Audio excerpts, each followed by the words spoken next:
The year was 1986, and I was sitting in a Biology 101 class in a community college in Everett, Washington, when the teacher came in and began the entire course with this statement: "The purpose of this class is to prove that evolution is true." It was then that I realized that my perspective as a Christian was not welcome in the world of higher education. This is the issue at the heart of George Marsden's book, The Outrageous Idea of Christian Scholarship. The very name of the book shows how the majority of people in academia view the concept that there could even be such a thing as Christian scholarship. Outrageous! George Marsden knows wherever he speaks. He earned a PhD from Yale and has taught at Calvin College, Duke Divinity School, and the University of Notre Dame. In this book, Marsden outlines how thinking in educational institutions has changed over the years.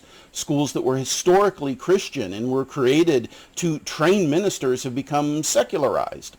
Much of this was due to the modernist way of thinking that science and reason are supreme. Only what is observable and quantifiable is to be valued, and all else is irrelevant to educational endeavors. Well, then came postmodernism, with its emphasis on diversity, multiculturalism, and so-called tolerance. Well, one can't be diverse if they allow the religion of dead white men into the academy, correct? Well, that religion is Christianity. So the tolerance becomes tolerant of everything except for Christianity. So the academic world has created an unwritten set of rules to govern how Christians are allowed to work and function within academia. One's Christianity must be completely hidden and divorced from anything they do in teaching or scholarship. Marsden quotes a leading scholar as saying, quote, "The notion that scholars' personal beliefs are compatible with their academic interests is loony and reflects a self-indulgent professorate. An important distinction must be made between supernatural and non-supernatural ideas," unquote.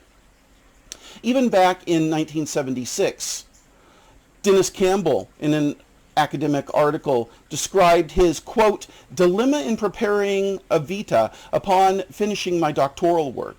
How much or how little is one to say? Committees and departments of even religious studies are embarrassed at having to deal with records of church affiliation or pastoral experience.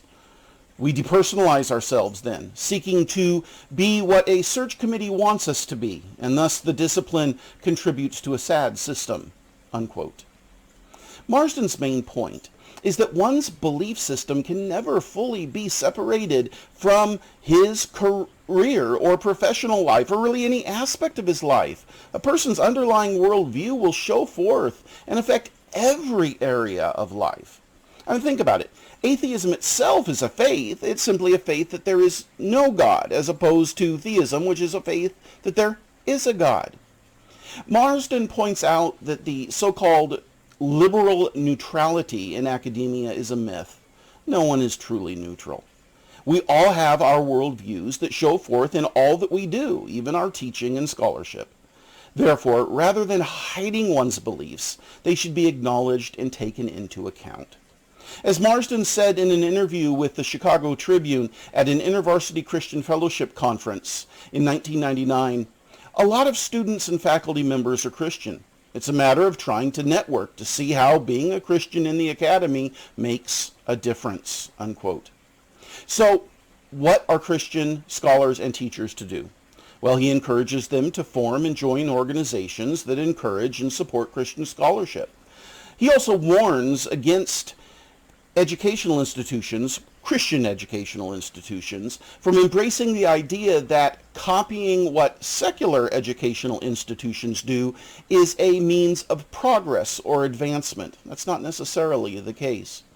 Most of all, Marsden encourages Christians to live out the fruit of the Spirit in every aspect of their lives, especially their teaching and scholarship. Here's where I agree with Marsden the most. Living a Spirit-filled life for the whole world to see is pretty hard to argue against. As the Apostle Paul says in Galatians 5:22 through 23, "But the fruit of the Spirit is love, joy, peace, patience, kindness, goodness, faithfulness, gentleness, and self-control. Against such things there is no law.